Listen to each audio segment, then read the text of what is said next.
भी जहां भी शेयर कर सकते हो, टेलीग्राम, फेसबुक, व्हाट्सएप, इंस्टाग्राम, जहां जहां शेयर कर सकते हो शेयर कर देंगे। जिन्होंने सेशन को लाइक कर दिया एक बार हाथ भी ऊपर कर दीजिए ताकि मैं देख सकूं कौन है ये लॉयल स्टूडेंट जिन्होंने अपनी एनर्जी, अपनी जो ऊर्जा है वो यहाँ पर मैं सेशन के अंदर में डाली है। पूरा सेशन इन लोगों को समर्पित। चलिए तो हम लोग पहले क्वेश्चन की तरफ में आगे बढ़ते हैं फ्रेंड्स जल्दी से।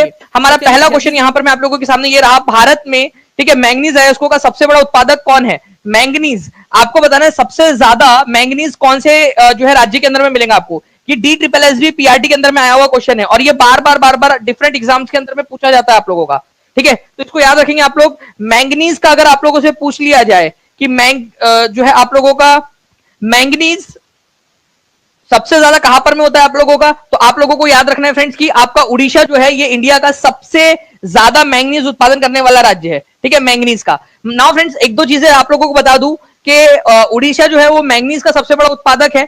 आप लोगों को याद रखना अगर आपको जिंक का पूछ लिया जाए कि जिंक का सबसे बड़ा उत्पादक कौन सा है, तो जिंक का है राजस्थान, ठीक है। ये आप लोगों ने याद रखना है कि जिंक का अगर पूछ लिया जाए कि एकाधिकार मतलब मैक्सिमम जिंक कहां पर में होता है, तो राजस्थान के अंदर में होता है। अगर मैंगनीज पूछ लिया जाए तो ये उड़ीसा में होता है। इसके अलावा जो है friends largest producer of bauxite, ठीक है। बॉक्साइड क्या होता है आपका? बॉक्साइड जो है फ्रेंड्स आप लोगों ने याद रखना है ये एल्यूमिनियम जो है उसका अयस्क है, उससे एल्यूमिनियम निकलता है, ठीक है।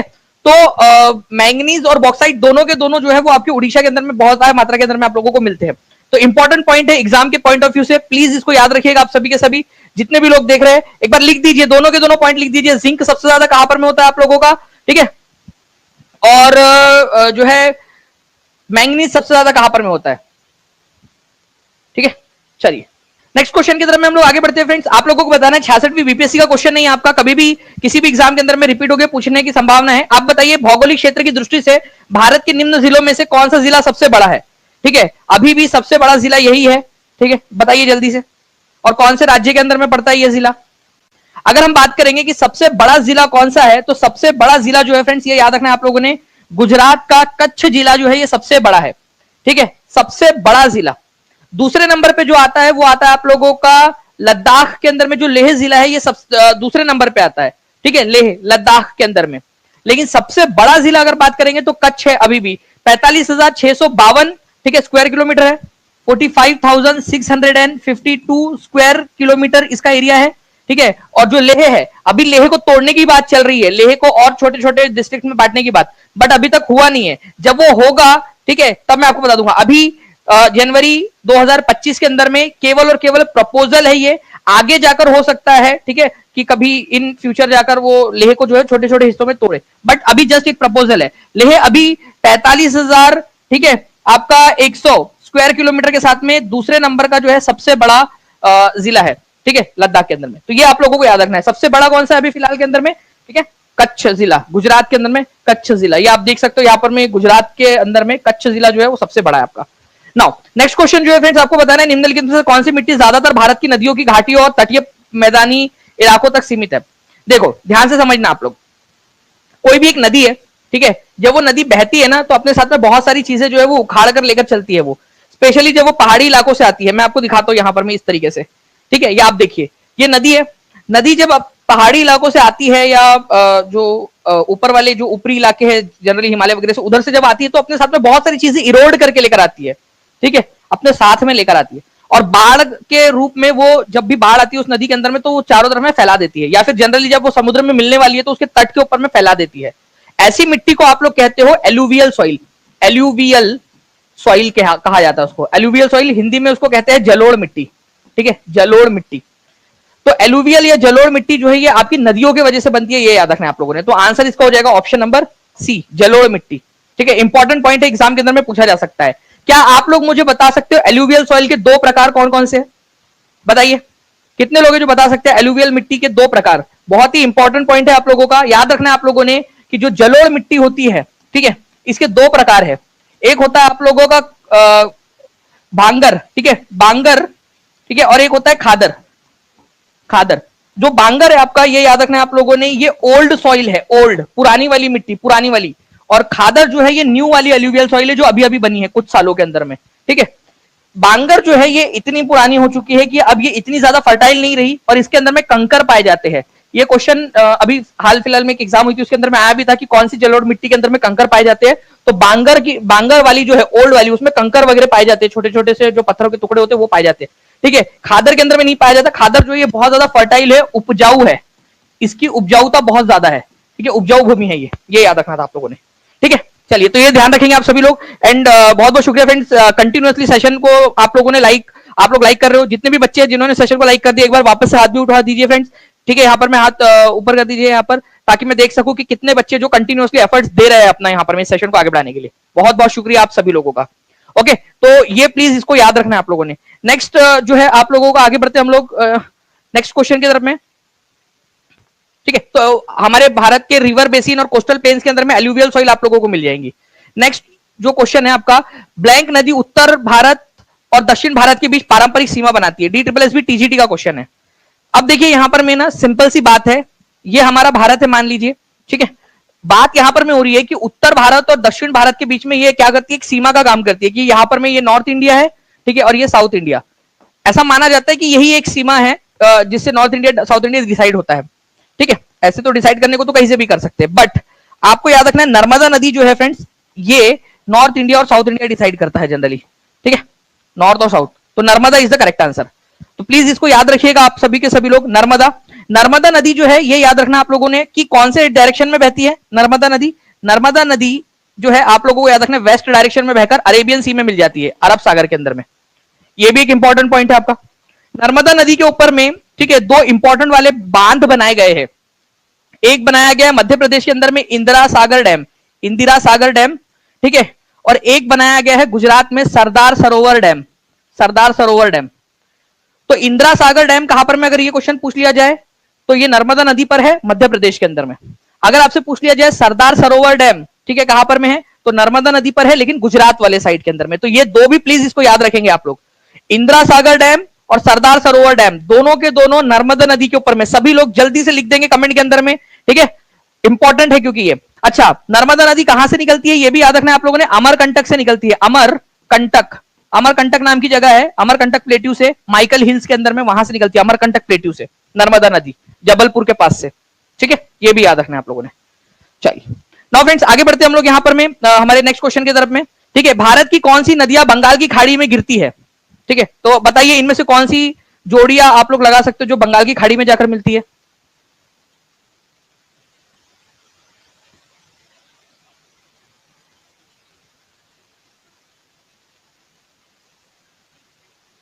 देखिए अगर हम लोग बात करेंगे फ्रेंड्स यहाँ पर में बंगाल की खाड़ी के अंदर में जो जाकर मिलती है वो नदियां, तो गंगा नदी जो है और उसकी जो सहायक नदी है सोन, उसका पानी तो चलो मिल जाएगा, लेकिन जो माही नदी है, ठीक है, माही नदी के बारे में आपको बताता हूं मैं। आप लोगों को याद है मैंने पिछले लेक्चर में आप लोगों को विंध्या और सातपुड़ा के बारे में बताया था। तो यहां पर मैं सातपुड़ा के ऊपर से मध्य प्रदेश में से, ठीक है, एक नदी निकलती है माही नदी, ऊपर की तरफ में जाती है राजस्थान की तरफ में, फिर उसको याद आता है उई माँ मैं कहा जा रही हूँ ये, ठीक है, फिर वो वापस आती है और इस तरीके से गुजरात में जाकर, गुजरात होते हुए माही नदी, ठीक है, ये अरब सागर में जाकर मिल जाती है। तो माही नदी अरब सागर में मिलती है, बंगाल की खाड़ी में नहीं। और इसी चक्कर में, ऊपर नीचे के चक्कर में क्या होता है, ये कर्क रेखा को 2 बार काट देती है। ये भी याद रखना है आप लोगों ने कि कर्क रेखा 2 बार काटने वाली नदी कौन सी है, तो कर्क रेखा 2 बार काटने वाली नदी माही नदी है। नर्मदा नदी आपको पता है फ्रेंड्स की ये आपकी पश्चिम की तरफ में जाती है ना, पश्चिम की तरफ में जाती है, वेस्ट फ्लोइंग है अरब सागर में। तापी नदी भी जाती है, तो ये भी आंसर में नहीं हो सकता आप लोगों का, ठीक है, क्योंकि आपसे बंगाल की खाड़ी में बोला है। ओके, तो आंसर क्या हो जाएगा आपका, गोदावरी नदी जो है ये याद रखना है आप लोगों ने, गोदावरी नदी जाती है, ठीक है। महानदी जो है ये बंगाल की खाड़ी में जाती है, और कावेरी नदी इधर दक्षिण भारत में, ये भी बंगाल की खाड़ी में जाती है। तो आंसर इसका ऑप्शन नंबर सी होगा। कितने लोगों ने सी आंसर लगाया था? ऑप्शन एलिमिनेट भी कर पाए हो अगर आप लोग, ठीक है, अगर आपको थोड़ा सा भी यहाँ पर मैं ऑप्शन एलिमिनेट करने में मदद मिली हो, ठीक है, या आप कर पाए हो तो हाथ ऊपर कर दीजिए, आप लोग आगे बढ़ रहे हो मतलब, ठीक है। नाउ फ्रेंड नेक्स्ट पॉइंट की तरफ में हम लोग आगे बढ़ते हैं हमारे, ठीक है। तो ये कुछ इंपॉर्टेंट नदियां हैं कि कौन कौन से राज्यों में इनका ओरिजिन होता है। जैसे नर्मदा नदी मैंने आपको बताया फ्रेंड्स के मध्य प्रदेश के अंदर में इसका ओरिजिन होता है। ताप्ती या तावी नदी, ठीक है, तापी नदी मध्य प्रदेश में। माही नदी, इसका उद्गम भी मध्य प्रदेश में होता है। और माही नदी एक ऐसी नदी है जो याद रखना है आप लोगों ने कि 2 बार कर्क रेखा को काटती है, ठीक है, 2 बार कर्क रेखा को काटती है, ठीक है। साबरमती नदी राजस्थान से निकलकर जो है ये अरब सागर में जाकर मिल जाती है। लूनी नदी राजस्थान से निकलती है लेकिन इधर में मिल जाती है, अरब सागर तक पहुंच नहीं पाती। तवा रिवर ठीक है, नर्मदा नदी की सहायक नदी है, और शरावती नदी कर्नाटक के अंदर में।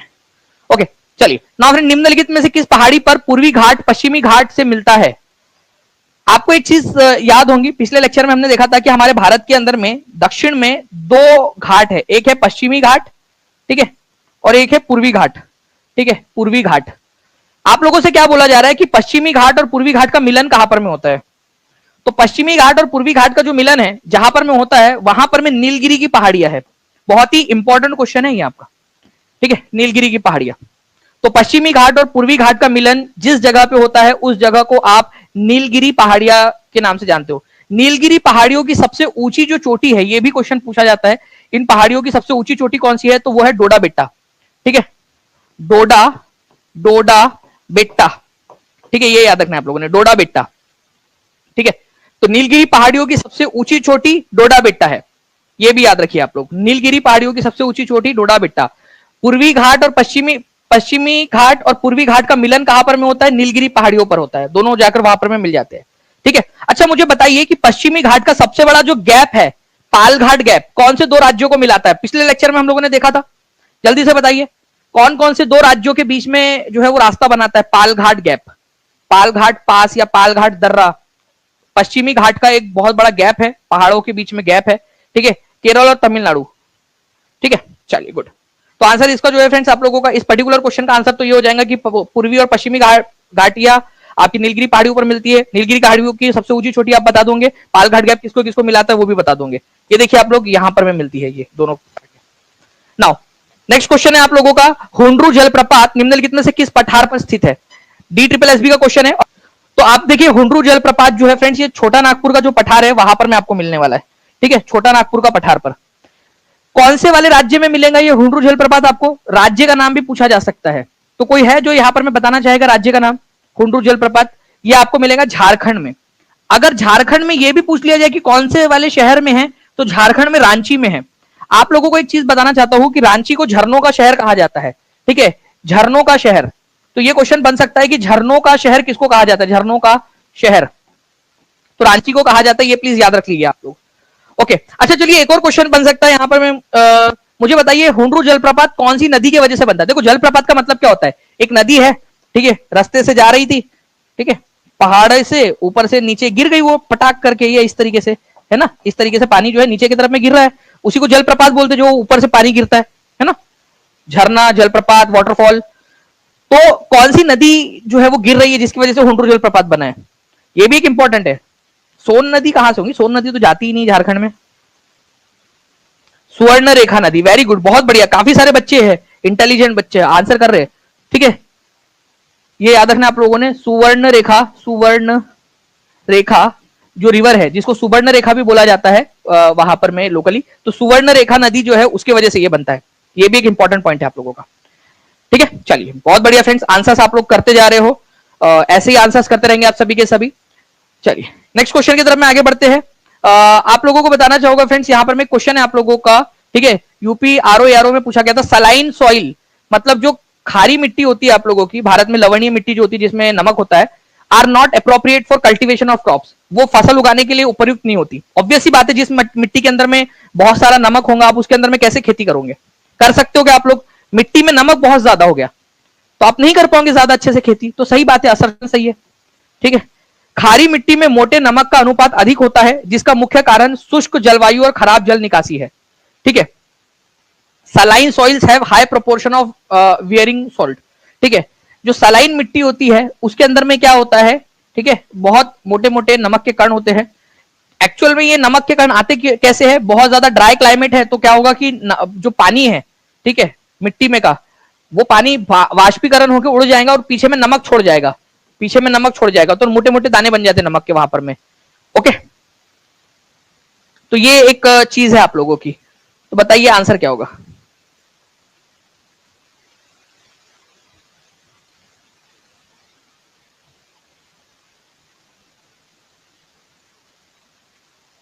जी, तो देखिए फ्रेंड्स, ये वाला जो है आप लोगों का, ये भी बिल्कुल सही है कि सलाइन जो है आप लोगों का, सलाइन सॉइल जो है उसके अंदर में मोटे मोटे कण होते हैं नमक के। जो आप नमक खाते हो ना, टाटा शुद्ध नमक जिसका दाना दाना एक समान, ये टाटा नमक वाला नमक नहीं है, इसका दाना दाना एक समान नहीं होता, ठीक है, मोटे मोटे दाने होते हैं, ठीक है। और तो पहले आता था एक गाय छाप नमक, कितने लोगों ने देखा है? गाय छाप नमक, अलग अलग प्रकार के नमक आते थे, कितने लोगों ने देखा है ना? सस्ता मिलता था, गवर्नमेंट टाइप का नमक।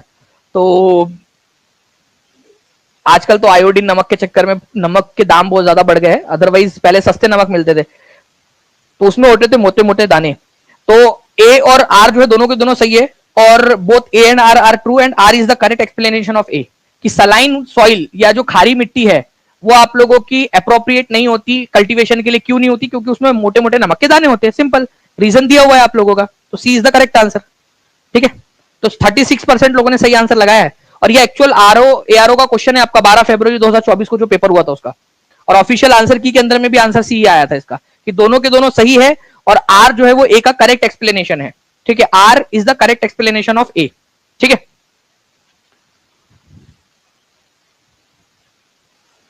चलिए आगे बढ़ते हैं हम लोग फ्रेंड्स। यहां पर मैं नेक्स्ट क्वेश्चन की तरफ में हमारे, इसका आंसर तो सी हो गया आप लोगों का।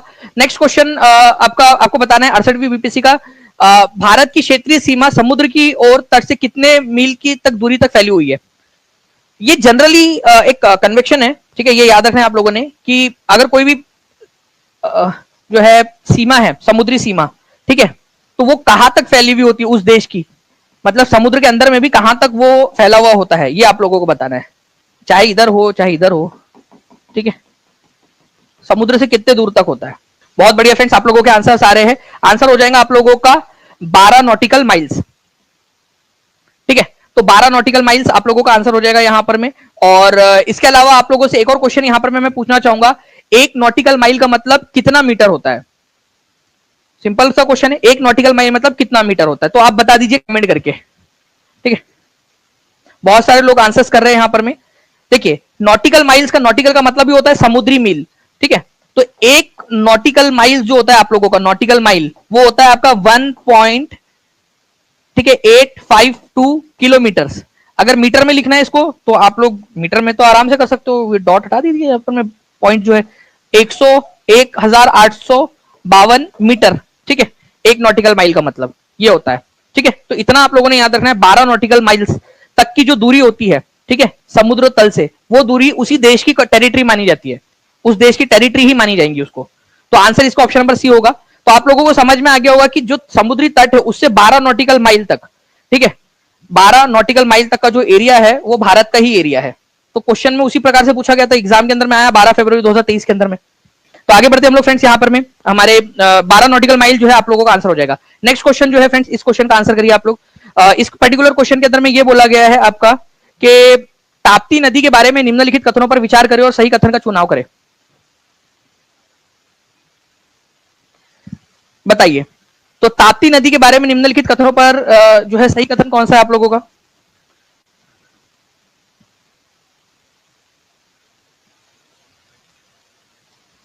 देखिए, अगर हम लोग बात करेंगे फ्रेंड्स ताप्ती नदी के बारे में, तो ताप्ती नदी जो है मध्य प्रदेश में से निकलती है, ठीक है, और अरब सागर के अंदर में जाकर मिल जाती है ना, इस तरीके से। अगर हम रफ एक ड्रॉ भी करेंगे तो भी इस तरीके से ये होता है। तो तमिलनाडु तो इधर साइड में, तमिलनाडु का तो सवाल ही पैदा नहीं होता, ठीक है, सवाल का जन्म ही नहीं हुआ अभी तक तो इसमें तमिलनाडु तक जाने का। ठीक है, the river originates from Multai in Betul district of Madhya Pradesh, Madhya Pradesh के बैतुल से ये ओरिजिनेट होती है, ये बिल्कुल सही है आप लोगों का। ठीक है, और दूसरी चीज आप लोगों ने ये याद रखना है कि उकाई डैम जो है आपका इसी नदी पर बना हुआ है, गुजरात के अंदर में उकाई डैम, उकाई डैम इसी नदी के ऊपर में कंस्ट्रक्ट किया हुआ है। तो सी भी आप लोगों का सही है, तो बी और सी दोनों के दोनों सही है। तो आंसर क्या हो जाएगा? आप लोगों ने क्या सीखा, ये चीज देखिए, आप लोग क्या सीखा, आप लोगों ने ये सीखा कि ताप्ती नदी कहां से निकलती है। मैं जो जो सवाल पूछ रहा हूं वो जवाब आप लोग देते जाइए, आपका देखिए क्वेश्चन क्लियर हो जाएगा। मैं लास्ट में फिर से ये क्वेश्चन आप लोगों के लिए दे दूंगा। आप बताइए कि ताप्ती नदी कहां से निकलती है? मध्य प्रदेश से निकलती है, मुल्ताई नाम की जगह, बैतूल डिस्ट्रिक्ट में, मध्य प्रदेश की। उसके बाद में ये मध्य प्रदेश महाराष्ट्र से होते हुए गुजरात में जाती है, 3 राज्यों में से मध्य प्रदेश थोड़ा सा हिस्सा उसका महाराष्ट्र में आता है, फिर गुजरात में चला जाता है, ठीक है, और फिर अरब सागर में जाकर मिल जाती है सूरत के किनारे पर, सूरत शहर इसी के किनारे पर बसा हुआ है। ये हो गया आपका। दूसरा, उकाई डैम कौन से नदी पर बना हुआ है? गुजरात के अंदर में, ये क्वेश्चन हो गया। उकाई डैम कौन से राज्य के अंदर में? ये क्वेश्चन हो गया आप लोगों का।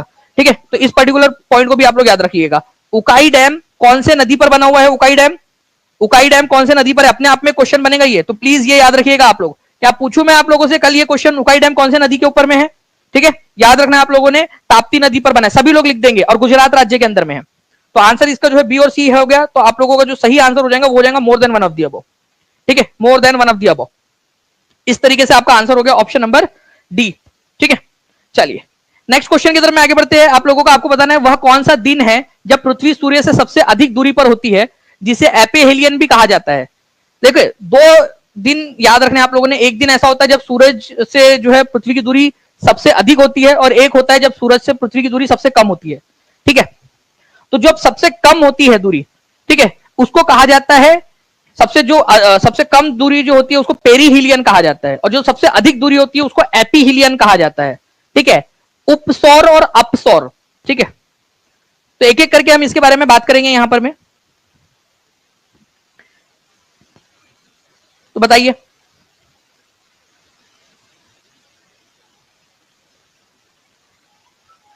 तो देखिए अगर मैं बात करूं यहां पर मैं आप लोगों का फ्रेंड्स की पेरीहिलियन या जो आपका जो अपसौर जिसको आप लोग कह सकते हो, वो कौन से तारीख को होता है, तो वो जनवरी के अंदर में होता है, 4 जनवरी को। लेकिन अगर आप लोगों से एपीहिलियन या उपसौर की बात करें आप लोगों से, ठीक है, तो ये कब होता है आप लोगों का, सबसे अधिक दूरी जो होती है ये होती है 4 जुलाई को।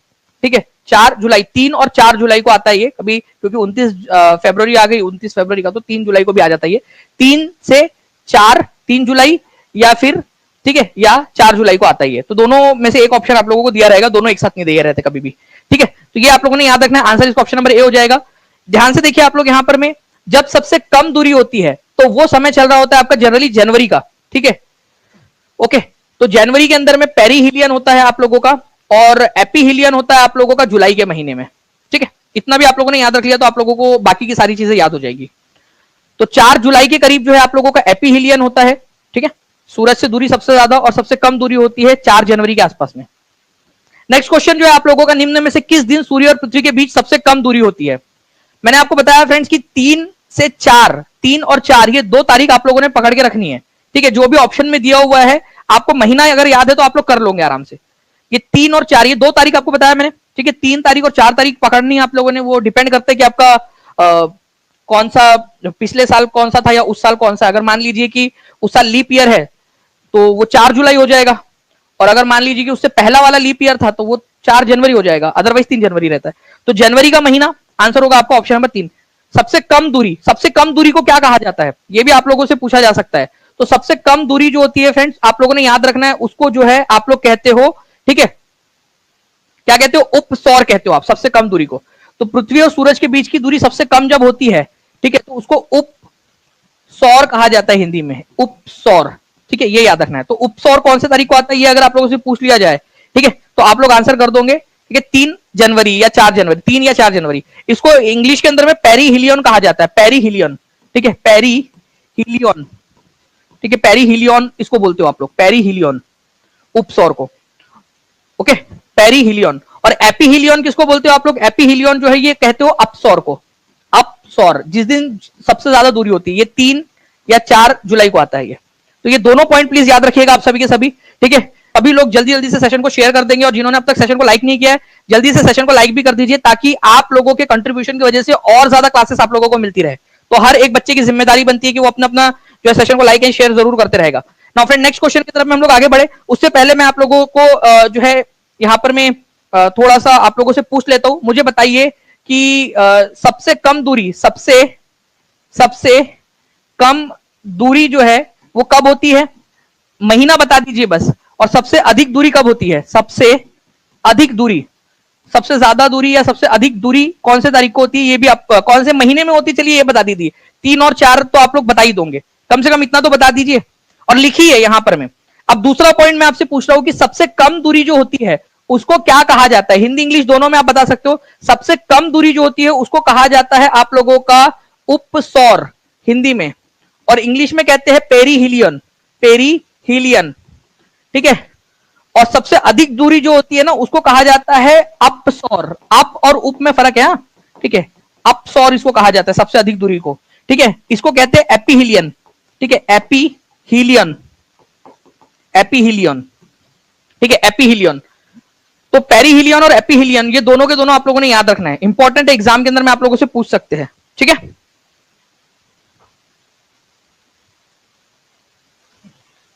चलिए, तो ये आप लोग यहां पर मैं देख रहे हो फ्रेंड्स कंटिन्यूअसली कि किस तरीके से एक समय दूरी कम होती है और एक समय दूरी ज्यादा होती है। इसकी रिवीजन जितना ज्यादा करोगे उतना ज्यादा याद होता जाएगा आप लोगों को। तो कितने लोग चाहते हैं कि इसको रिवाइज भी करा दूं? अगर आप लोग चाहते हो तो मुझे बता देना, मैं जो है सब्सिक्वेंट जो लेक्चर्स रहेंगे उसके अंदर मैं रिवीजन के साथ में आपको कराता रहूंगा। ठीक है, तो आप लोग हाथ ऊपर करके मुझे जरूर बता दीजिएगा। नेक्स्ट क्वेश्चन की तरफ में आगे बढ़ते हैं फ्रेंड्स। पृथ्वी और चंद्रमा के बीच की न्यूनतम दूरी को क्या कहा जाता है? ध्यान से समझिए आप लोग। जैसे सूरज और पृथ्वी के बीच में जो दूरी है, ठीक है, वो कम ज्यादा होती है, ठीक है, अंडाकार है, वैसे ही पृथ्वी और चंद्रमा के बीच में भी दूरी कभी कम होती है, कभी ज्यादा होती है। तो पृथ्वी और चंद्रमा के बीच में जो सबसे न्यूनतम दूरी होती है, ठीक है, उसको क्या कहते हैं? ठीक है,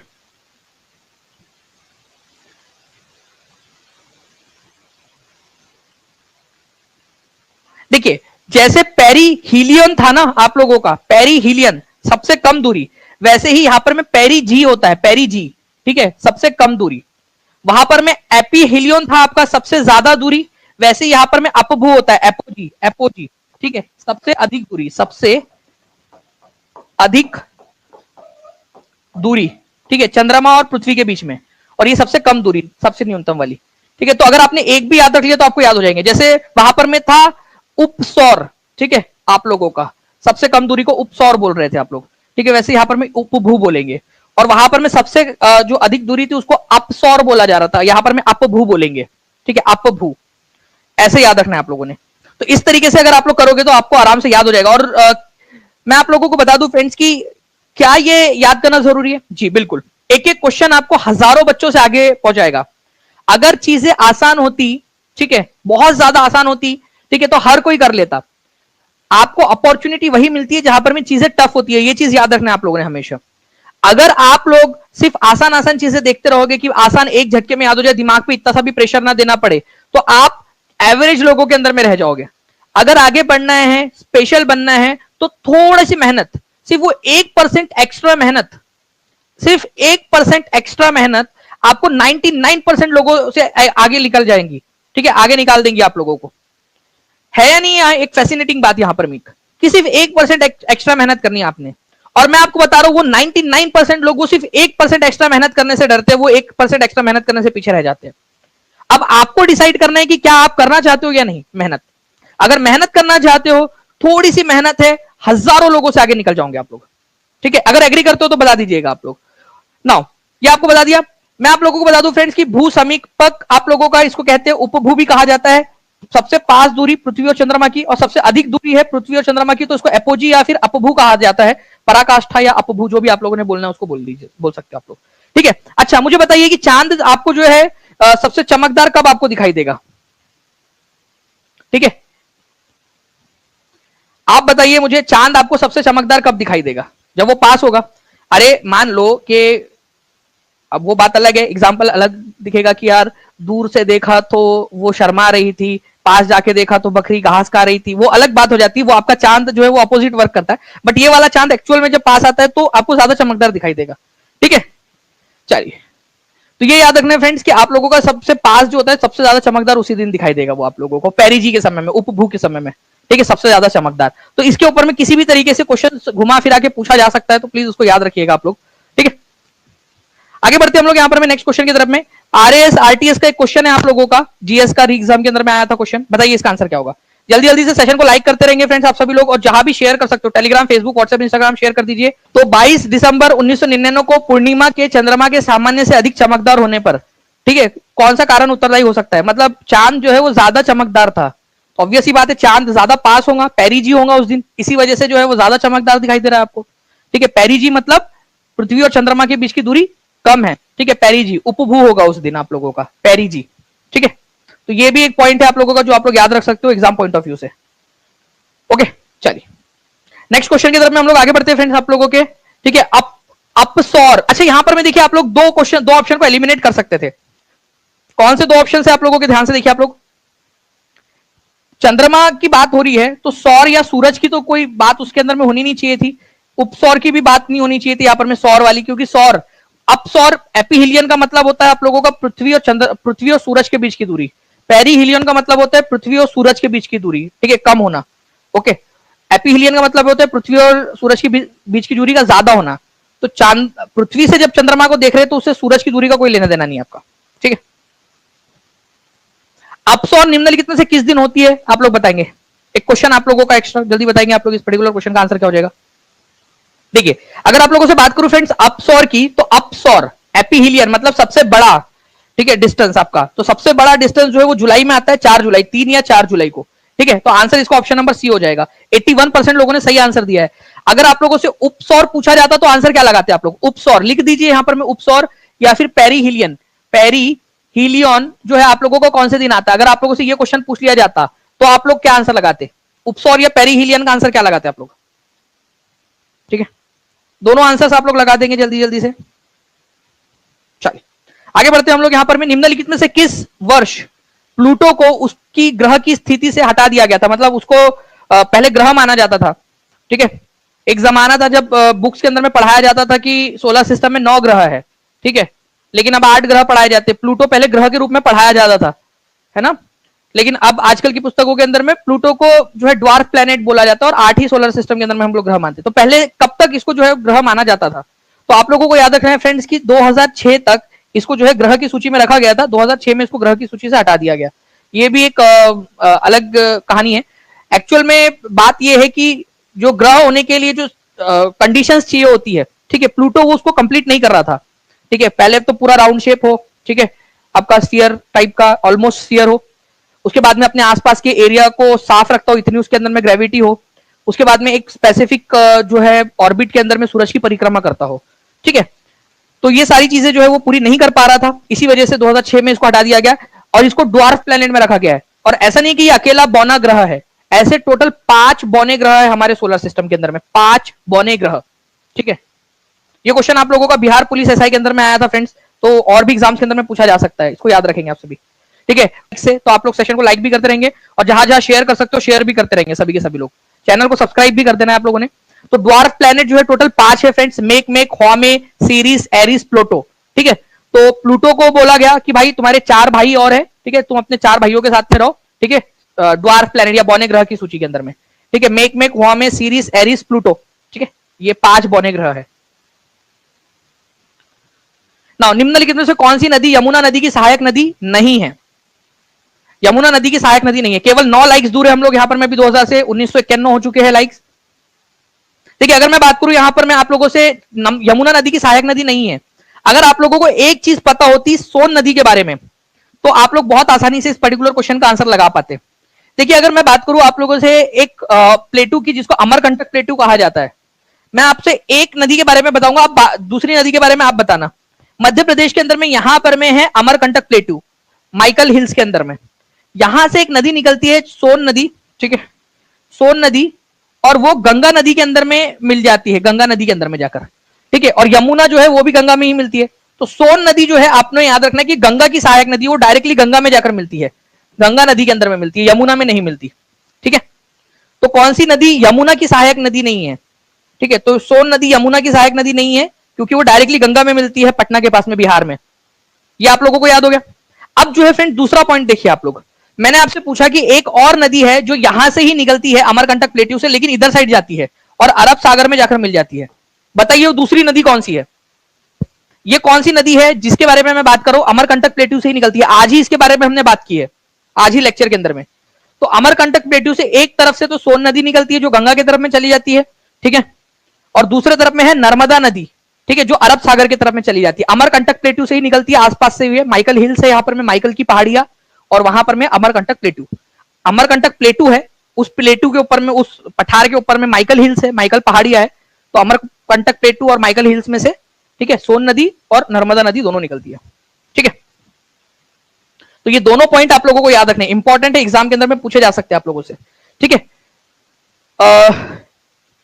आप लोगों का हिंडन नदी, बेतवा, चंबल और केन, ये यमुना की सहायक नदी है। आप लोगों को दिखाना चाहूंगा मैं, ठीक है, एक एक करके बात करते हैं।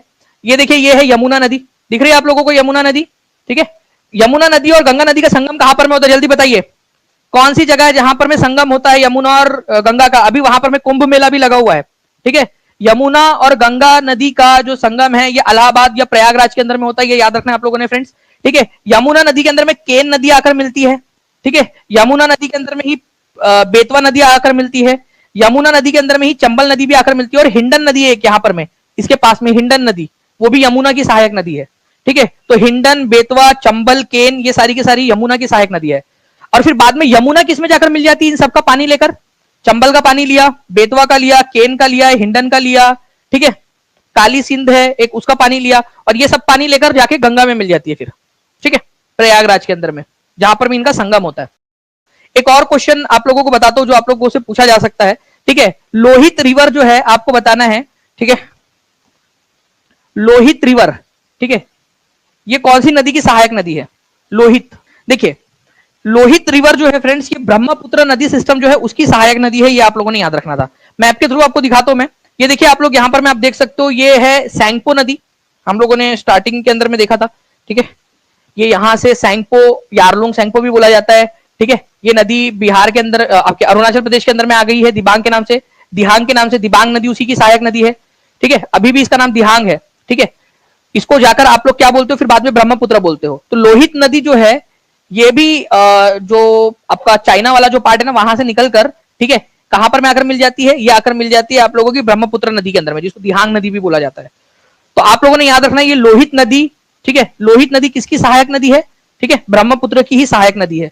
सुबानसिरी भी पूछा जाता है आप लोगों से, सुबनसिरी किसकी सहायक नदी है?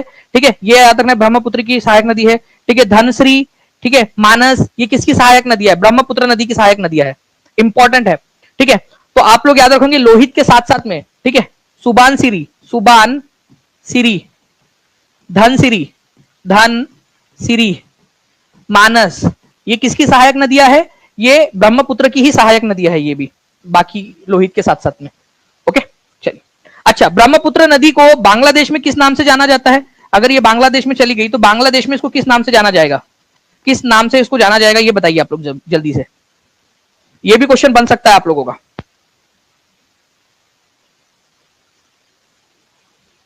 ओके, चलिए, बहुत बढ़िया कुमारी संध्या रानी जी लिखते हैं ये इसी तरीके से कमेंट के अंदर में भी जब आप लिखते हो तो आप लोगों को चीजें याद हो जाती है। ठीक है, चलिए, तो जमुना नदी के नाम से उसको जाना जाता है, ये याद रखना था आप लोगों ने। तो भारत का कौन सा राज्य रबर के उत्पादन में सबसे आगे है? इंपॉर्टेंट क्वेश्चन है। रबर जो है फ्रेंड्स, आप लोगों को बताना है कि ये कौन सी वाली फसल है। ये फूड क्रॉप है या फिर ये आपकी कैश क्रॉप है? ये खाद्य फसल है या फिर ये नकद फसल है? कैश क्रॉप है। देखिए, जितने भी बच्चे हैं जिन्होंने कल देखा होगा वो लोग आंसर कर पा रहे हैं। और फ्रेंड्स, रबर के उत्पादन में सबसे आगे जो है वो केरल राज्य है, ये याद रखना है आप लोगों ने। इसके अलावा अगर आप लोगों से मसाले के उत्पादन के अंदर में पूछ लिया जाए, मसाला उत्पादन के अंदर में सबसे आगे कौन सा है? ठीक है, तो मसाले के उत्पादन के अंदर में भी आपको याद रखना है केरल सबसे आगे है। ठीक है, और रबर के उत्पादन में भी केरल सबसे आगे है। तो ये दोनों ही पॉइंट आप लोगों के लिए इंपॉर्टेंट हो जाते हैं। अच्छा, तो मैंने आपसे पूछा था कि रबर जो है वो कौन से प्रकार की फसल है। देखिए, अगर कोई फसल जो है आप लोग मुख्यतः खाने के लिए उगाते हो तो वो आपकी खाद्यान्न फसल या फूड ग्रेन होती है। चावल, गेहूं, ज्वार, बाजरा, मेज, ये सारी जो चीजें होती है आप लोगों की, ये खाद्यान्न फसलें है, फूड क्रॉप है। इसको बेचा भी जा सकता है, ऑब्वियस सी बात है कि लोग उगाते हैं, किसान उगाते हैं, बेचते हैं, तभी तो हम उनको खरीद कर खाते हैं ना। बट अगर वो नहीं भी बिके तो वो खा लेंगे उस चीज को। ठीक है, लेकिन कुछ ऐसी फसलें होती है जो केवल और केवल बेचने के उद्देश्य से ही उगाई जाती है। ठीक है, तो रबर हो जाए आप लोगों का, कॉटन हो जाए, गन्ना हो जाए, ये सारी की सारी फसलें कैश क्रॉप की कैटेगरी के अंदर में आती है। इवन चाय और कॉफी भी कैश क्रॉप की, नगद फसल की कैटेगरी में आती है। ठीक है, तो ये याद रखना था आप लोगों ने। एक बार सभी लोग, ठीक है, सेशन को लाइक तो कर ही दिया आप लोगों में से मैक्सिमम लोगों ने, शेयर भी करते रहेंगे फ्रेंड, जहां भी शेयर कर सकते हो, ताकि इसी तरीके से हम लोग जो है फ्रेंड्स और भी बहुत सारे सेशंस आप लोगों के लिए लाते रहे। ये 63वीं बीपीएससी का क्वेश्चन था, आप लोगों ने आंसर लगा दिया है। नाउ फ्रेंड, नेक्स्ट क्वेश्चन है आरएएस आरटीएस एग्जाम में आया हुआ क्वेश्चन आप लोगों का, KVS, DSSB, super TET, BPSC TRE, कहीं पे भी पूछा जा सकता है ये क्वेश्चन।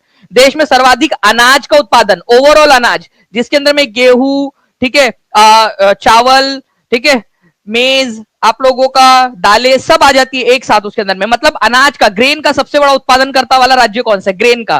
ठीक है, अब यहां पर मैं देखिए फ्रेंड्स, एक कैच, एक चीज है आप लोगों को याद रखना है। अगर आप लोग बात करोगे राइस की, तो चावल के उत्पादन के अंदर में वेस्ट बंगाल, पश्चिम बंगाल सबसे आगे है। ठीक है, वही अगर आप वीट की बात करेंगे तो वीट के उत्पादन में सबसे आगे जो है यूपी है। लेकिन ओवरऑल जब आप बात करते हो अनाज की, सारे अनाज को मिलाकर, तो यूपी ही सबसे आगे रहता है, उत्तर प्रदेश, ये याद रखना है आप लोगों ने। अनाज के उत्पादन के अंदर में सबसे आगे उत्तर प्रदेश है, सबसे ज्यादा अनाज जो है वो उत्पादन करने वाला, ओवरऑल अनाज उत्पादन करने वाला, चाहे वो कोई भी अनाज हो। ठीक है, तो अनाज के उत्पादन के अंदर में उत्तर प्रदेश सबसे आगे है, ये याद रखेंगे आप सभी के सभी। ठीक है, ओवरऑल अनाज के अंदर में। ओके, इंपॉर्टेंट पॉइंट है ये आप लोगों का, बार बार पूछा जाता है और अक्सर बच्चे कंफ्यूज हो जाते हैं इसके अंदर में कि पूछा क्या है। तो ओवरऑल अनाज यहां पर मैं पूछा है, तो याद रखिएगा आप सभी के सभी। ठीक है, तो हम लोगों ने देखा कि राइस के उत्पादन में और वीट के, चावल और गेहूं के उत्पादन में सबसे अग्रणी राज्य कौन से, ये आप लोगों ने बता दिया है यहां पर। ओके, चलिए आगे बढ़ते हैं हम लोग फ्रेंड्स, और भी बहुत सारे क्वेश्चन है जो आप लोगों ने देखने। भारतीय मौसम विज्ञान विभाग, ठीक है, इंडियन मीटियोरोलॉजिकल डिपार्टमेंट कहां पर में लोकेटेड है? इंडियन मीटियोरोलॉजिकल डिपार्टमेंट, मौसम विज्ञान विभाग, ठीक है, न्यू दिल्ली, नागपुर, जोधपुर, पुणे। ठीक है, तो देखिए फ्रेंड, भारतीय मौसम विज्ञान विभाग जो है आप लोगों ने याद रखना है कि ये न्यू दिल्ली के अंदर में स्थापित है। ठीक है, इंपॉर्टेंट पॉइंट है, एग्जाम के अंदर में पूछा जा सकता है। ये मौसम की अग्रिम जानकारी आप लोगों को प्रदान करता है। मान लीजिए कि अगर तूफान आने वाला है कोई, ठीक है, तो उसकी जानकारी देगा। आप लोगों को ये बताएगा कि जो है बारिश इस बार अच्छी होगी कि नहीं होगी। ठीक है, इसके अलावा आपको बताता है बाढ़ अगर कहीं पे आने वाली है तो उसके बारे में जानकारी देता है। तो ये भारतीय मौसम विज्ञान विभाग जो है, ये आप लोगों को याद रखना है, न्यू दिल्ली के अंदर में इसका मुख्यालय है। ओके, तो इसको जो है आप लोग इंडियन मीटेरोलॉजिकल डिपार्टमेंट और इंडियन मीटेरोलॉजिकल डिपार्टमेंट की ऑब्जर्वेटरी, ठीक है, ये कहां पर में लोकेटेड है? तो ये याद रखना है आप लोगों ने, न्यू दिल्ली के अंदर में लोकेटेड है ये। ठीक है, इंडियन मीटेरोलॉजिकल डिपार्टमेंट। ठीक है, चलिए, न्यू दिल्ली में इसका हेडक्वार्टर है। नाउ फ्रेंड्स, अब आप लोगों को एक लिस्ट देना चाहूंगा मैं, हर एक क्वेश्चन के ऊपर में, हर एक पॉइंट के ऊपर में क्वेश्चन आप लोगों के लिए बनता है एग्जाम के अंदर में। ठीक है, एक एक करके सारे के सारे क्वेश्चंस भी हम लोग करेंगे।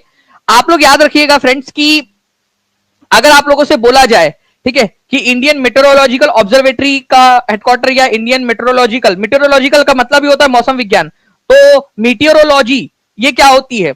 अगर ये क्वेश्चन इंग्लिश के किसी सेक्शन में आप लोगों से पूछ लिया जाए तो मीटियोरोलॉजी क्या होती है, लिख लेंगे। जितने भी बच्चे हिंदी मीडियम से पढ़े हुए होते हैं उन लोगों को अक्सर दिक्कत आती है जब इंग्लिश का सब्जेक्ट, कंपलसरी सब्जेक्ट देना होता है, तो वहां पर में सिनोनिम, एंटोनिम्स या कोई शब्द की मतलब पूछ लिया जाता है तो अक्सर वो कंफ्यूज हो जाता है। तो मीटियोरोलॉजी का याद रखना है आप लोगों ने, मौसम विज्ञान से संबंधित होता है। तो इंडियन मीटियोरोलॉजिकल ऑब्जर्वेटरी और इंडियन मीटियोरोलॉजिकल डिपार्टमेंट दिल्ली में। ठीक है, इसके अलावा अगर मैं बात करूं आप लोगों से वायरोलॉजी, वायरोलॉजी का मतलब होता है फ्रेंड्स आप लोगों का वायरस से संबंधित जितने भी शोध है या उसके ऊपर में उसका जो विज्ञान है उसका डिपार्टमेंट, तो national institute of virology Pune के अंदर में है। ठीक है, ये आप लोगों ने याद रखना था। ठीक है, इसके अलावा आप लोगों का इंडियन इंस्टीट्यूट ऑफ ओशियोनोग्राफी, ठीक है, समुद्र से संबंधित जितनी भी आप लोगों का रिसर्च वर्क है ये करता है, पणजी में है। ठीक है, पणजी कहां पर में, जल्दी से बताइए आप लोग, कौन से राज्य के अंदर में पणजी, जल्दी बताएंगे आप लोग। Indian institute of nutrition, nutrition का हम लोगों ने कल क्या याद किया था, एक ट्रिक याद की थी हमने, जल्दी से ट्रिक भी बता देंगे अगर आपको याद आ रहा है तो, न्यूट्रिशन की। ठीक है, तो ये याद रखना आप लोगों ने, न्यू दिल्ली के अंदर में मौसम विज्ञान का। नेक्स्ट क्वेश्चन की तरफ में आगे बढ़ते हैं। शहतूत रेशम का अग्रणी उत्पादक भारतीय राज्य कौन सा है? ठीक है, मलबेरी सिल्क। अब आपको पता होना चाहिए फ्रेंड्स कि रेशम का जो कीड़ा होता है ना, ठीक है, जिससे रेशम बनता है, ये अक्सर शहतूत के पत्तों पर पाया जाता है। ठीक है, तो आप लोगों को यह याद रखना था कि शहतूत रेशम का अग्रणी उत्पादन करता राज्य कौन सा है, बता दीजिए जल्दी जल्दी से, इस पर्टिकुलर क्वेश्चन का आंसर क्या होगा? तो शहतूत का अग्रणी उत्पादन करता भारतीय राज्य जो है फ्रेंड्स, ये कौन सा है आप लोगों का? जी, तो सी जो है आप लोगों का आंसर हो जाएगा कर्नाटक। और ये एक्चुअल में एग्जाम्स के अंदर में आया हुआ है, यूपीपीसीएस के एग्जाम के अंदर में देखिए फ्रेंड्स, ये क्वेश्चन आया हुआ था आप लोगों का। जो भी क्वेश्चन बता रहा हूं ये मल्टीपल एग्जाम्स के अंदर में ज्योग्राफी से जो क्वेश्चन पूछे जाते हैं उनसे रिलेटेड हम क्वेश्चन कर रहे हैं यहाँ पर में। तो कर्नाटक के अंदर में जो है शहतूत रेशम का सबसे ज्यादा उत्पादन होता है। ठीक है, तो ये इंपॉर्टेंट पॉइंट है, इसको याद रखिएगा आप लोग। ठीक है, कर्नाटक के अंदर में। नाउ मैंने आप लोगों से पूछा था कि पणजी कौन से राज्य के अंदर में, तो कितने लोगों ने आंसर किया था? हाथ ऊपर करिए जल्दी जल्दी से, कितने लोगों ने आंसर किया था? जिन लोगों ने अब तक चैनल को सब्सक्राइब नहीं किया, चैनल को टीचिंग जरूर कर लीजिए फ्रेंड्स, ताकि आप लोगों को जितनी भी इंफॉर्मेशन है वो सारी की सारी जो है वो टाइम टू टाइम मिलती रहे। ठीक है, और पिछले लेक्चर के अंदर में जो टेस्ट मिली थी आपको, ठीक है, जिन बच्चों ने पूरा लेक्चर देखा था उन बच्चों को टेस्ट में कितना स्कोर आया वो भी बता दीजिएगा। गोवा की कैपिटल है, बिल्कुल, तो गोवा के अंदर में है पणजी, ये याद रखना है। वहां पर में कौन सा वाला हेडक्वार्टर अभी हमने देखा, देखो इतना ज्यादा आपको रिवीजन करवा दूंगा, इतना ज्यादा याद करा दूंगा कि आपको नींद में भी, सपने में भी आपको याद रहेगी वो सारी की सारी चीजें। ठीक है, हमने देखा वो समुद्र के किनारे पर है ना, तो ओशियोनोग्राफी, इंडियन इंस्टीट्यूट ऑफ ओशियोनोग्राफी जो है वो आपको मिलेगा। समुद्र का जो विज्ञान है ओशियोनोग्राफी, उसका जो हेडक्वार्टर है वो आपको मिलेगा। ठीक है, कल की टेस्ट में 15 में से 15 आए थे, किसी के 13 आए थे, 15 में से 15, चलिए बहुत बढ़िया। ठीक है, अलग अलग आंसर बता रहे हैं, मैक्सिमम लोग 15 में से 15। आगे बढ़ते हैं हम लोग फ्रेंड्स यहाँ पर मैं हमारे नेक्स्ट क्वेश्चन की तरफ में। एक बार मुझे बताना कि क्या आप लोगों को ये क्वेश्चन जो है दिखाई दे रहा है? अगर दिखाई दे रहा है तो प्लीज बता दीजिएगा। ठीक है, प्लीज इसका आप बता दीजिए मुझे अगर आप लोगों को दिखाई दे रहा है तो। ठीक है, एक्चुअल एग्जाम का स्क्रीनशॉट लगाया है फ्रेंड्स, इसी वजह से चाहता हूं कि आप लोग जो है इसको देखें और आंसर करें इसका। देखिए यहां पर मैं क्या बोला है ना कि distance of 1 degree longitude at equator is, ठीक है, इक्वेटर के ऊपर में दो लॉन्जिट्यूड के बीच का डिस्टेंस कितना होता है। इक्वेटर ये हो गया आपका एक ऐसा गोलाकार जो पृथ्वी को दो भागों में डिवाइड करता है, 0 डिग्री लैटिट्यूड है ये आपका। लॉन्जिट्यूड क्या होता है, नॉर्थ पोल को साउथ पोल से जो जोड़ने वाली लाइन है आपकी, उनको आप लॉन्जिट्यूड बोलते हैं, जैसे ये है आपका, ठीक है। सबसे ज्यादा किसी भी दो लॉन्जिट्यूड के बीच में सबसे ज्यादा डिस्टेंस कहां पर में होता है और सबसे कम डिस्टेंस कहां पर में होता है, ये बताइए मुझे, ठीक है। ये इमेजिनरी लाइन है जो हमने हमारी ग्लोब के ऊपर में, हमारी दुनिया के ऊपर में इमेजिन की है। तो ये हर एक लाइन जो आपकी लॉन्जिट्यूडनल है, देशांतर रेखाएं है, वो हर एक लाइन नॉर्थ पोल और साउथ पोल पे जाकर मिल जाती है। तो सबसे कम डिस्टेंस इनका कहां पर में होगा, पोल के ऊपर में होगा। इनके बीच में सबसे ज्यादा डिस्टेंस कहां पर में होगा, इक्वेटर के पास में इनके ऊपर में सबसे ज्यादा डिस्टेंस होता है, ठीक है। इक्वेटर पर इन पर सबसे ज्यादा डिस्टेंस होता है, और जैसे जैसे ये इक्वेटर से दूर जाते हैं वैसे वैसे इनके बीच का डिस्टेंस जो है वो कम कम कम कम होता जाता है, चाहे नॉर्थ में जा रहे हो चाहे साउथ में जा रहे हो। तो सबसे ज्यादा डिस्टेंस कहां पर में होता है फ्रेंड्स, सबसे ज्यादा डिस्टेंस जो होता है उनका इक्वेटर पर होता है। अब इक्वेटर के ऊपर में जो है फ्रेंड्स इनका कितना डिस्टेंस होता है ये याद रखना है आप सभी लोगों ने। Exact to the point answer आपको बता रहा हूं, 111.32 किलोमीटर इसका आंसर है, ठीक है। 111.32 किलोमीटर, दो इसके अंदर में। अक्सर जो है इसको आप राउंड फिगर के अंदर में 111 किलोमीटर बोल देते हैं, लेकिन मान लीजिए कि अगर इतना क्लोज आंसर आ जाए आप लोगों का, ठीक है, इतना क्लोज जब आंसर आ जाता है तब आप लोगों को दिक्कत होती है कि भाई इसका क्या आंसर लगाए करके, ठीक है। तो 1 डिग्री लॉन्जिट्यूड का, ठीक है, कोई भी दो अगर है, मैंने वैसे बड़ा बनाया कि पास पास में होते, ठीक है, तो 1 डिग्री का कितना डिस्टेंस होगा, 111.32 किलोमीटर। हर एक बच्चा कमेंट के अंदर में इसको आंसर को जरूर लिखिए। मैं आपको बता रहा हूं कि सिर्फ ये एक क्वेश्चन, ठीक है, अगर ये एग्जाम में आ गया तो आप मुझे बताइए आपके अनुमान के हिसाब से कितने लोग इसका सही आंसर कर पाएंगे, आपको क्या लगता है, और कितने लोगों से आप आगे निकल जाओगे, ठीक है, कितने परसेंट लोगों से। मैं आपको बताऊं कम से कम 95% लोगों से आप आगे निकल जाओगे सिर्फ एक क्वेश्चन की वजह से। नहीं कर पाएंगे वो लोग इस क्वेश्चन का आंसर, लेकिन आप लोग जितने भी लोग कमेंट में आंसर लिख रहे हैं, ठीक है, और यहां पर मैं इस लेक्चर को अच्छे से देख रहे हैं, मैं आपको बता रहा हूं कि आप धीरे धीरे आप लोग पाओगे कि आप लोग कंटिन्यूअसली इंप्रूव कर रहे हो। 111.32 किलोमीटर लॉन्जिट्यूड के ऊपर में। अब इक्वेटर के ऊपर में इनके बीच में डिस्टेंस होता है। मैंने आपसे एक सवाल पूछा था, ठीक है, कि एक डिग्री के दो लॉन्जिट्यूड के बीच में, अगर एक डिग्री का दो लॉन्जिट्यूड है, ठीक है, तो दो लॉन्जिट्यूड के बीच में सबसे ज्यादा डिस्टेंस कहां पर में होता है और सबसे कम डिस्टेंस कहां पर में होता है। अब मुझे आप बताइए कि पोल के ऊपर में, नॉर्थ पोल पर दो लॉन्जिट्यूड के बीच का डिस्टेंस कितना होगा, दो पोल्स के बीच में, ठीक है। Thank you Shivansh, thank you very much Shivansh, ठीक है।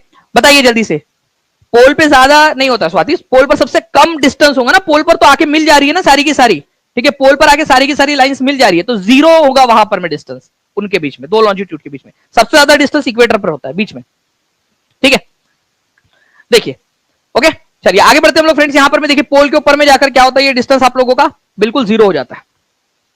नेक्स्ट क्वेश्चन की तरफ में आगे बढ़ते हैं फ्रेंड्स। भारत के चावल के कटोरे के नाम से कौन से क्षेत्र को जाना जाता है। अब यहां हम किसी राज्य की बात नहीं कर रहे, ठीक है, हम क्षेत्र की बात कर रहे हैं कि एक ऐसा क्षेत्र है, उस क्षेत्र को, उस इलाके को, उस रीजन को चावल का कटोरा, राइस बाउल ऑफ इंडिया के नाम से जाना जाता है। वैसे कई सारे राज्य भी है जिनको राइस बाउल ऑफ इंडिया बोल दिया जाता है, छत्तीसगढ़ को बोल देते, कई बार सबसे ज्यादा चावल का उत्पादन होने की वजह से पश्चिम बंगाल को भी बोल देते, लेकिन एक रीजन है, एक एरिया है जहां पर में जिसको अक्सर कहा जाता है कि ये चावल का कटोरा है भारत का।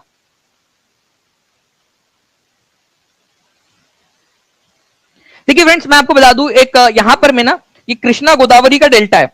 आप लोग अगर यहां पर में देखोगे, ये हमारा भारत, ठीक है, यहां पर में जो है आप लोगों की एक नदी आती है, गोदावरी नदी, ठीक है, और यहां से आती है आप लोगों की कृष्णा नदी, ठीक है। तो कृष्णा और गोदावरी के बीच में जो एरिया है ना, कृष्णा और गोदावरी के बीच का जो एरिया है, ओके, उनके जस्ट बंगाल की खाड़ी में मिलने के पहले, ठीक है, आंध्र प्रदेश के अंदर में, इस एरिया को कहा जाता है कृष्णा गोदावरी बेसिन। इसको केजी बेसिन भी बोलते हैं। कई बार जो है एग्जाम के अंदर में जब पॉइंट आता है केजी बेसिन क्या है, तो लोग अक्सर कंफ्यूज हो जाते हैं, व्हाट इज केजी बेसिन।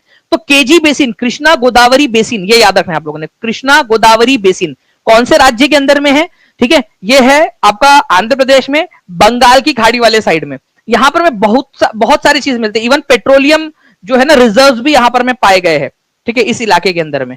तो कृष्णा गोदावरी बेसिन जो है, इस इलाके के अंदर में चावल की खेती के लिए बहुत उपयुक्त जो है एरिया बन जाता है। इसी वजह से कई बार इसको जो है वो भारत के धान का कटोरा या चावल का कटोरा इसको बोल दिया जाता है। ठीक है, तो याद रखना है आप लोगों ने फ्रेंड्स, इस पर्टिकुलर क्वेश्चन का answer B is the correct answer यहां पर में। और ये क्वेश्चन जो है आप लोगों का बीपीएससी प्री के अंदर में आ चुका है ऑलरेडी। ठीक है, तो एग्जामिनर के द्वारा बनाया गया क्वेश्चन है, इसको याद रखिएगा आप लोग। ठीक है, चलिए बहुत बढ़िया, आगे बढ़ते हम लोग यहां पर में नेक्स्ट क्वेश्चन की तरफ में हमारे फ्रेंड्स। देखिए एक क्वेश्चन है आप लोगों का, गुरु शिखर पर्वत चोटी कौन से राज्य में अवस्थित है? ठीक है, गुरु शिखर, आपको बता रहे हैं कि गुरु शिखर कहां पर में। एक बार जितने भी लोग देख रहे हैं जल्दी से सेशन को लाइक कर देंगे फ्रेंड्स। अगर आप लोग चाहते हो कि इसी तरीके से सेशन जो है वो आप लोगों के चलते रहे, बहुत सारे क्वेश्चंस मैं आपको करवाता रहूं, चैनल को सब्सक्राइब भी कर देंगे और जहां भी शेयर कर सकते हो, टेलीग्राम, फेसबुक, व्हाट्सएप, इंस्टाग्राम, सभी जगह पे शेयर कर दीजिए जल्दी जल्दी से आप सभी के सभी। देखिए अगर मैं बात करूं यहां पर मैं आप लोगों की गुरु शिखर, देखिए फ्रेंड्स बहुत ही फेमस क्वेश्चन है आपका। गुरु शिखर जो है ये आप लोगों को मिलेगा राजस्थान के अंदर में। ये कौन से पर्वत श्रेणी की सबसे ऊंची चोटी है? उस राज्य की भी और एक पर्वत श्रेणी है जिसकी सबसे ऊंची चोटी है। तो मैं आपको एक रफ मैप पहले बना के दिखाता हूं, फिर उसके बाद में आपको एक मैप में भी दिखाऊंगा। ठीक है, यहां पर मैं देखिए ये राजस्थान में अरावली पर्वत श्रृंखला है। अरावली पर्वत श्रृंखला के अंदर में यहां पर में गुरु शिखर नाम से एक पर्वत है। ठीक है, ये याद रखना है आप लोगों ने, जहां पर में आपको उस पर्वत श्रृंखला की, अरावली पर्वत श्रृंखला की और प्लस राजस्थान की सबसे ऊंची चोटी मिलेंगी आप लोगों को। ठीक है, गुरु शिखर नाम से ये क्वेश्चन आप लोगों से पूछा जा सकता है। इसके अलावा जो है फ्रेंड्स अगर मैं आपको दिखाऊं मैप के अंदर में, ये मैप अगर आपको चाहिए होगा तो टीचिंग परीक्षा के एप्लीकेशन पर आपको मिल जाएगा, तो टीचिंग परीक्षा का एप्लीकेशन जरूर डाउनलोड कर लीजिएंगे सभी के सभी। ठीक है, देखिए यहां पर मैं आप लोग देख सकते हो फ्रेंड्स, ये राजस्थान के अंदर में यहां पर में गुरु शिखर 1722 मीटर जो है फ्रेंड्स इसकी हाइट है, 1722 मीटर। ठीक है, राजस्थान के अंदर में अरावली पर्वत श्रृंखला का ये पार्ट है। यहां से गुजरात से लेकर ये हरियाणा तक जाती है। अरावली पर्वत श्रृंखला दिल्ली को भी टच करती है। तो अरावली पर्वत श्रृंखला में सबसे ऊंचा पर्वत जो है वो 1722 मीटर के ऊपर में गुरु शिखर है। यहां पर में एक मंदिर भी है। ठीक है, दत्तात्रेय मंदिर। ठीक है, तो विष्णु भगवान का, विष्णु के अवतार माने जाते हैं दत्तात्रेय भगवान, दत्तात्रेय। तो ठीक है, दत्तात्रेय मंदिर कहां पर में स्थित है? गुरु शिखर पर ही लोकेटेड है, ये याद रखना है आप लोगों ने, अरावली में। ओके, चलिए, तो ये एक पॉइंट था आप लोगों का जो आप लोगों ने कर लिया। तो गुरु शिखर कौन से राज्य के अंदर में है? राजस्थान में। अरावली पर्वत की सबसे ऊंची चोटी कौन सी है? ये क्वेश्चन अगर मैं पूछूं कभी आप लोगों से तो आपको आंसर करते आना चाहिए। ठीक है, देखिए फ्रेंड्स एक क्वेश्चन है, अब ये क्वेश्चन बहुत ध्यान से समझना आप लोग, ये बहुत इंपॉर्टेंट वाला क्वेश्चन है। नर्मदा और तापी नदियों द्वारा, ठीक है, कौन घिरा हुआ है? ठीक है, कौन सी पर्वत श्रृंखलाएं है? ठीक है, एक पर्वत श्रृंखला, ठीक है, कौन सी पहाड़ियां है जो नर्मदा और तापी से घिरी हुई है? मतलब एक तरफ जो है एक नदी और दूसरी तरफ दूसरी नदी। अब मैं आपको हिंट नहीं दे रहा कि कौन सी वाली नदी कहां पर में, मैं जस्ट आपको बता रहा हूं कि उसके बीच में ये पर्वत श्रृंखला है। तो कौन सी पर्वत श्रृंखला है जिसके दोनों तरफ में नदियां है और उसके बीच में ये है? आप अगर थोड़ा सा भी जो है भारत की ज्योग्राफी को जानते हो, वैसे मैं धीरे धीरे आपको सारा का सारा इंट्रोड्यूस करवाता चलूंगा। आप लोग तैयार हो? ठीक है, अगर तैयार हो धीरे धीरे सारी चीजें सीखने के लिए, एकदम प्रो होने के लिए, बेसिक से एडवांस तक का, ठीक है, तो हाथ ऊपर कर देंगे। और जैसे ही मेरा यहां पर मैं ये क्वेश्चन समझा के खत्म हो, हमारे जो है 2000 प्लस लाइक्स हो जाने चाहिए। ठीक है, इससे मुझे पता चलेगा कि आप सभी के सभी जो है सीखना चाहते हो, हर एक बच्चा। तो हम लोगों ने अभी क्या देखा, यहां पर में कौन सी पर्वत श्रृंखला है, ये कौन सी है? अरावली है। एक एक करके सीखेंगे हम लोग। ठीक है, उसके बाद में जो है फ्रेंड्स आपको बता दूं, यहां पर में एक पर्वत श्रृंखला है जिसको विंध्या बोलते हैं। ठीक है, और एक नीचे में, उसके नीचे में है सातपुड़ा। ये विंध्या है, ये सातपुड़ा है। इनके बीच में से दो नदियां बहती है, विंध्या और सातपुड़ा के बीच में से बहती है नर्मदा नदी। ठीक है, और सातपुड़ा के साउथ में से बहती है ताप्ती नदी, ताप्ती या तापी नदी। ठीक है, तो अब आप लोग यहां पर मैं इस पर्टिकुलर क्वेश्चन को देखकर मुझे बताइए इसका आंसर क्या होगा। मैं आपके लिए थोड़ा सा जूम करने की कोशिश करता हूं, इसको देखिए यहां पर मैं। ठीक है, चलिए और जूम कर दिए इसको। ये वैसे ये मैप जो है मेरा जो भारत बनता है ये काजू कतली टाइप का दिखता है। ठीक है, वैसे है भी हमारा भारत, मीठा मीठा सा भारत है हमारा। ठीक है, प्यारा सा। ठीक है, चलिए, तो विंध्या और सातपुड़ा के बीच में नर्मदा नदी है, यहां पर में ये नर्मदा नदी है और ये ताप्ती नदी है। तो नर्मदा और ताप्ती के बीच में कौन सा है, अब आप लोग बताइए मुझे। ठीक है, आप लोग कमेंट करके बताएंगे मुझे। हम लोग आगे बढ़े उससे पहले सभी लोग अपना अपना कंट्रीब्यूशन देते रहेंगे यहां पर में सेशन के अंदर में। ठीक है, तो सातपुड़ा पर्वत श्रृंखला जो है फ्रेंड्स, ये याद रखना आप लोगों ने, इसका आंसर होने वाला है। ठीक है, सातपुड़ा पर्वत श्रृंखला, तो Satpura is the correct answer. और ये एग्जाम का क्वेश्चन है आप लोगों का। ठीक है, अच्छा, मुझे अब एक क्वेश्चन यही से बताइए आप लोग, इसमें से क्वेश्चन बनेगा कि भाई आप लोग बताओ कि विंध्या और सातपुड़ा के बीच में से कौन सी नदी बहती है? विंध्या रेंज और सातपुड़ा रेंज के बीच में से बहने वाली नदी का नाम कौन सा है इनमें से? चलिए अब आप लोग बताइए, देखते कितने लोग आंसर कर पाते हैं। ठीक है, तो इस पर्टिकुलर क्वेश्चन का आंसर तो आपका बी हो गया। देखिए यहां पर मैं ओरिजिनल मैप के थ्रू आप लोगों को दिखाने की कोशिश करता हूं। मैं ये विंध्या पहाड़िया है, विंध्या की पहाड़िया, और ये है आपका सातपुड़ा पहाड़िया। यहां से जो नदी बहती है ये नदी है नर्मदा नदी, ठीक है, नर्मदा नदी विंध्या और सातपुड़ा के बीच में से नर्मदा नदी बहती है, और सातपुड़ा के नीचे से बहती है तापी नदी। तो नर्मदा और तापी के बीच में सातपुड़ा पर्वत श्रृंखला है, जो आपका आंसर हो गया।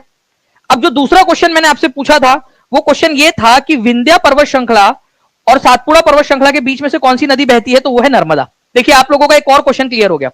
और हम लोगों ने जो अभी थोड़ी देर पहले यहां पर मैं देखा, ठीक है, कि भाई अरावली पर्वत श्रृंखला कहां पर में, तो ये विंध्या है, ये सातपुड़ा है, और यहां पर में देखिए आप लोग ये अरावली पर्वत श्रृंखला आप लोगों को दिखाई दे रही है, ये अरावली पर्वत श्रृंखला, जिसकी सबसे ऊंची शिखर कौन सा है, आप लोग कमेंट करके बता देंगे मुझे कौन से राज्य में है और सबसे ऊंचा शिखर कौन सा है, ठीक है। तो इस तरीके से आप लोगों को जो है फ्रेंड्स आंसर्स करने होते हैं। अब ये एक जो है आप लोगों का पॉइंट बन गया। धीरे धीरे अगर आप लोग चाहोगे तो मैं आप लोगों को बाकी की सारी चीजें जितनी भी बनती है वो आपको बता दूंगा। नर्मदा और तापी नदी कौन से तरफ बहने वाली नदियां है, ये भी एक क्वेश्चन बनता है आप लोगों का कि नर्मदा और तापी किस ओर बहने वाली नदी है, ठीक है। तो ये आप लोगों को याद रखना है कि वेस्ट फ्लोइंग रिवर है, वेस्ट फ्लोइंग रिवर, ठीक है, वेस्ट फ्लोइंग रिवर है, पश्चिम की तरफ में बहने वाली नदी है, ठीक है, ये याद रखेंगे आप लोग, पश्चिम वाहिनी नदियां है। इंपॉर्टेंट पॉइंट है, एग्जाम के अंदर में आप लोगों से पूछ सकते हैं। उसके बाद में जो है फ्रेंड्स आगे बढ़ते हम लोग, और आप लोगों को फिर मैं सारे के सारे पॉइंट्स यहां पर मैं कवर करवाता चलूंगा, ठीक है। जल्दी जल्दी से सेशन को लाइक करके शेयर भी करते रहेंगे सभी के सभी बच्चे। नेक्स्ट क्वेश्चन की तरफ में आगे बढ़ते हम लोग फ्रेंड्स। आप लोगों को एक और चीज बता दूं मैं यहां पर मैं आपका कि सातपुड़ा रेंज जो है इसका आंसर था। सातपुड़ा पर्वत श्रृंखला की सबसे ऊंची चोटी पता है आपको क्या है, धूपगढ़, ठीक है, धूपगढ़ सबसे ऊंची चोटी है इसकी। सातपुड़ा पर्वत श्रृंखला की सबसे ऊंची चोटी कौन सी है, धूपगढ़। ये धीरे धीरे देखो आज याद नहीं होगा लेकिन धीरे धीरे याद तो हो जाएगा। क्या आपको एबीसीडी 1 2 3 4, ठीक है, और सारी चीजें आपको क्या एक दिन में याद होगी? नहीं, आपने प्रैक्टिस की, धीरे धीरे आप लोग इतने ज्यादा प्रो हो गए उसके अंदर में कि आज आपको लगता है कि यार ये तो कुछ भी नहीं है। वैसे ही आपको जो है ये सारे के सारे कंटेंट भी लगेगा, ये मैं आपको गारंटी देता हूँ। धूपगढ़ जो है फ्रेंड सबसे ऊंची चोटी, ये याद रख लेना बस आप लोगों ने, ठीक है। इसकी नेक्स्ट क्वेश्चन की तरफ में आगे बढ़ते हैं। भारत के किस राज्य में गन्ने की खेती के अंतर्गत सबसे अधिक भूमि है? देखिए गन्ने की खेती सबसे ज्यादा कौन से राज्य के अंदर में होती है, ये पूछा गया है। अच्छा चलो मुझे एक और चीज बता दो कि शुगर केन रिसर्च सेंटर कहां पर में, या शुगर केन रिसर्च इंस्टीट्यूट कहां पर में, कौन से शहर के अंदर में है, ठीक है, ये भी बता देंगे आप लोग। देखिए गन्ने की सबसे ज्यादा खेती जो है फ्रेंड्स आप लोगों को याद रखना उत्तर प्रदेश में होती है, और उत्तर प्रदेश के अंदर में ही लखनऊ के अंदर में, ठीक है, लखनऊ के अंदर में आप लोगों का शुगर केन रिसर्च सेंटर भी है, ठीक है, शुगर केन रिसर्च सेंटर। ये भी एक इंपॉर्टेंट पॉइंट है आप लोगों का जो आप लोगों ने याद रखना है, ठीक है। तो गन्ने की सबसे ज्यादा खेती, ठीक है, उत्तर प्रदेश में, और उत्तर प्रदेश के अंदर में ही आप लोगों को मिलेगा, ठीक है, गन्ना रिसर्च सेंटर। अच्छा एक और चीज आप लोगों को बताना चाहूंगा फ्रेंड्स कि हमारा भारत जो है, ठीक है, हमारे भारत में सबसे ज्यादा शुगर केन का प्रोडक्शन उत्तर प्रदेश में होता है।